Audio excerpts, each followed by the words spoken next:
안녕하세요. 반갑습니다. 저는 에버더 청년부를 맡고 있는 이서원 목사. 저는 회장 최태민입니다. 네, 반갑습니다. 코로나19 바이러스로 인해서 우리가 같이 예배드리지 못하고 있는데요. 그래서 오늘은 특별하게 초대 손님을 모셔서 이렇게 같이 좀 대화를 나눠보도록 하겠습니다.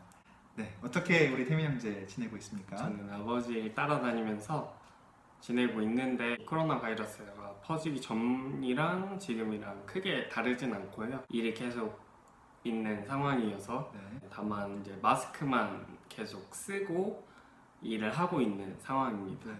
목사님은 어떻게 지내세요? 네. 저는 좀 다른 생활을 하고 있는데요. 코로나19 전에는 신방도 하고 여러 가지 준비와 또 해야 될 일들을 했다면 지금은 신방이 어렵고 또 교회에서 진행되는 예배들이나 이런 것들이 원활하게 진행되지 못하고 있기 때문에 지금은 청년들에게 매일매일 청년 서신을 보내는 일들과 또 필요한 사람들에게 전화와 또 필요하다면 1대1로 만나는 만남까지 이렇게 좀 하고 있는 상황이에요. 또 주말에는 예배를 드리지 못하고 있기 때문에 주일 예배를 녹화하고 있는 일들을 지금 하고 있고요. 또 교육부서 곳곳에서 함께 영상을 준비하는 그런 작업들을 돕는 역할을 하고 있습니다. 이번 주에 또 제가 유치부 예배 영상의 주인공으로 등장합니다. 네. 지금 이 코로나 바이러스 때문에 저희가 영상으로 예배를 드리고 생활의 제약을 받고 있잖아요. 네. 이런 상황에서 우리 그리스도인들은 어떻게 이 상황을 바라봐야 하는지 물어보고 싶습니다. 네, 이 코로나19 이 상황이 발생하면서 이것들을 신학적으로 해석하는 이 두 가지 종류의 어떤 해석들이 있는 것 같아요. 첫 번째는 하나님께서 코로나 바이러스를 통해서 지금 이 세상을 징계하고 계신다, 징벌하고 계신다라는 입장과 그렇지 않다. 이것은 자연스러운 어떤 자연의 현상이고 이 자연의 현상은 인간들의 어떤 잘못, 또 인간들이 환경을 오염시키고 또 그럼을 통해서 바이러스가 발생하고 바이러스가 우리 인간들에게 해악을 미치고 있는 어떤 자연스러운 현상 가운데 우리 인간의 잘못들을 좀 돌아볼 필요가 있겠다라는 이 견해 두 가지로 압축해서 이야기해 볼 수 있는데요. 저는 개인적으로 후자가 맞다라고 생각을 합니다. 하나님께서 모든 세상을 다스리시는 분은 맞죠. 그러나 하나님께서 직접 개입하셔서 코로나 바이러스를 통해서 이 세상을 징벌하신다? 이것은 맞다라고 말할 수 없습니다.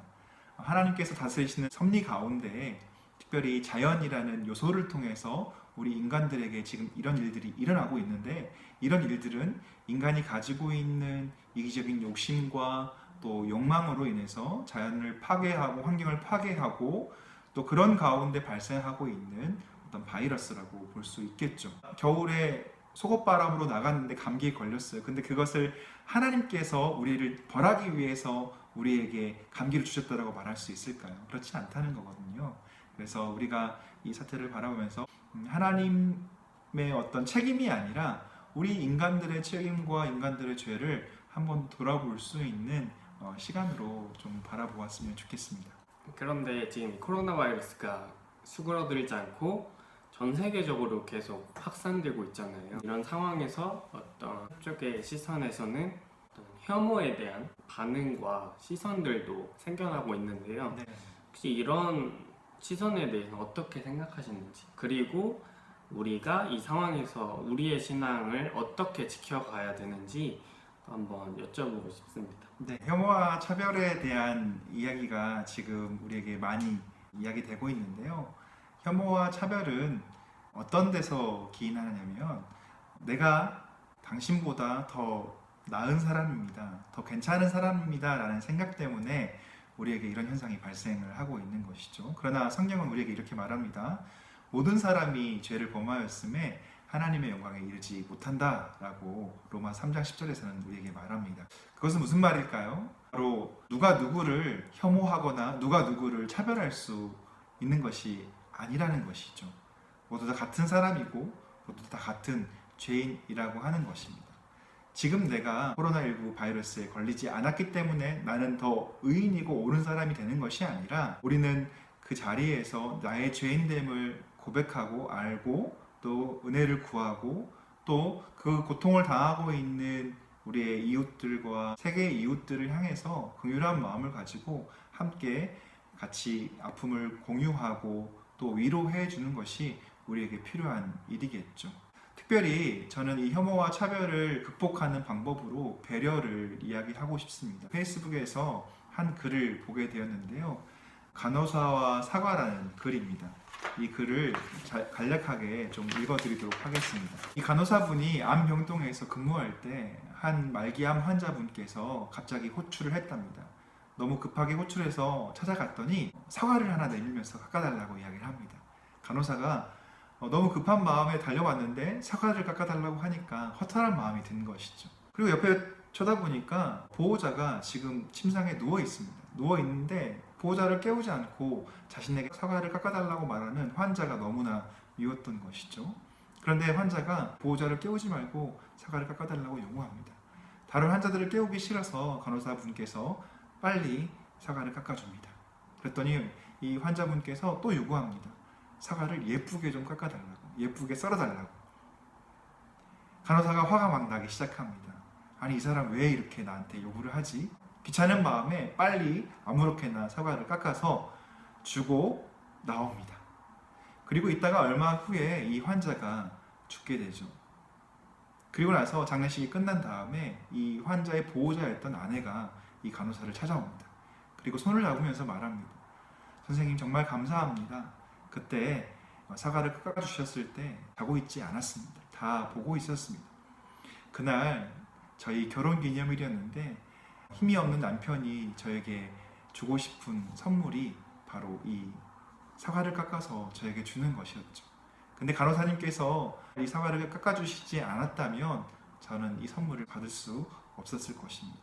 그때 얼마나 마음이 조마조마했는지, 간호사님이 싫다고 하면 어떻게 할지 라는 생각을 했는데 정말 간호사님께서 깎아주셔서 제가 남편에게 마지막 선물을 받을 수 있게 되었습니다 라고 말했다는 것이죠. 간호사분께서 이 이야기를 들으시면서 하염없이 눈물을 흘렸다고 합니다. 그때 왜 이 가정에, 그리고 이 두 분의 그런 아픔과 슬픔을 바라보지 못했는지, 이해하지 못했는지, 받아들이지 못했는지를 후회하게 됐다고 하는 것이죠. 조금만 배려했더라면 좋았을 것을이라는 후회를 했다고 하는 것입니다. 마찬가지죠. 우리가 혐오와 차별이 아니라 배려로 나아갈 수 있다면 이 세상은 그리스도의 사랑으로, 우리가 가지고 있는 그리스도의 사랑으로 채워질 수 있을 것입니다. 우리가 혐오와 차별로 나아가는 것이 아니라 배려로 또 사랑함으로 우리가 나아갈 수 있었으면 좋겠습니다. 우리가 이제 이 시기를 맞아서 신앙생활을 하고 있는데요. 신앙생활 함에 있어서 신천지 사태를 우리가 보면 알 수 있듯이 어떤 하나의 진리라고 이야기되는 것이 잘못 믿게 됐을 때 얼마나 위험한지를 우리가 보게 되었습니다. 날마다 새로워져야 합니다. 말씀을 읽고 또 하나님께 기도함을 통하여 우리가 나아가지만 우리의 믿음은 우리가 믿는 그 하나님을 계속해서 공부하고 또 배우고 우리가 질문하며 나아갈 때 우리는 하나님을 신앙할 수 있게 되는 것이죠. 우리가 질문하게 된다고 하면 어떻나요? 의심하는 것 같고 내가 믿음이 없는 것 같고 이런 생각을 하게 되는데 그렇지 않습니다. 바른 질문과 그런 의문을 통해서 우리가 하나님을 더 깊이 알 수 있게 되고 또 하나님을 더 깊이 경험할 수 있게 되는 것이죠. 두려워하지 마시고 우리가 공부하고 궁금한 것이 있으면 리더들에게, 목사님들에게 묻는 것을 통해서 또 하나님께 구함을 통해서 우리가 하나님을 더 깊이 알아가는 신앙이 우리에게 필요함을 보게 됩니다. 그래서 이 시간을 통해서 더 깊이 하나님을 경험하는 모두가 되기를 소망합니다. 저도 하나님께 더 한 발짝 다가가는 이 시기가 됐으면 좋겠습니다. 네. 우리가 차별이 아니고 혐오가 아닌 예수님의 사랑으로 이 어려운 시기를 함께 극복해냈으면 좋겠습니다. 네. 마지막으로 인사하고 건강한 모습으로 다시 함께 모여 예배드릴 수 있는 날을 기도하겠습니다. 네, 감사합니다. 여러분 안녕. 안녕.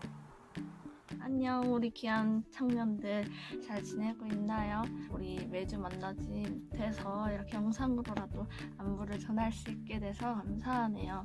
매주 만나지는 못하지만 그래도 한 공동체 안에서 같이 같은 것을 받아서 볼 수 있고 같은 생각들을 할 수 있어서 감사합니다. 모두 힘든 시간들을 보내고 있을 수도 있겠지만 그래도 우리가 잘 이겨내서 다시 만날 날을 기다리고 있겠습니다. 다들 건강히 잘 지내고 만날 날에 또 기쁨으로 함께 만났으면 좋겠습니다. 안녕, 잘 지내요.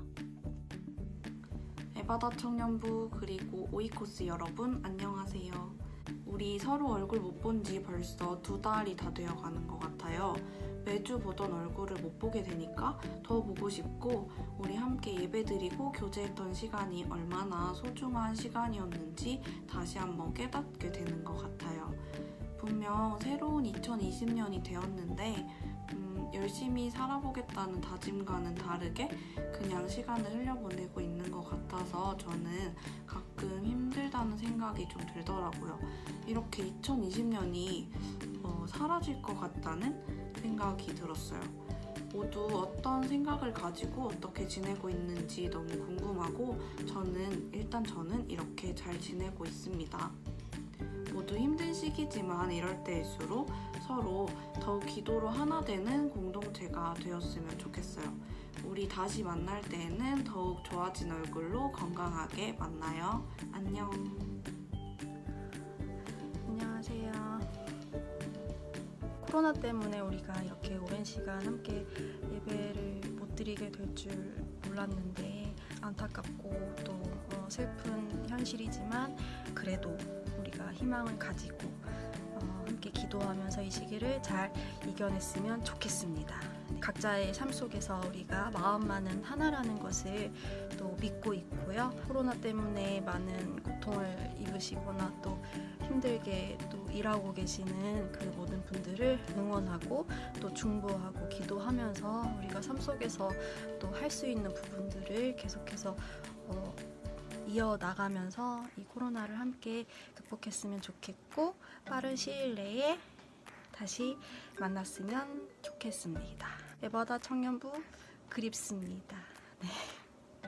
다시 만나요. 여러분 안녕하세요.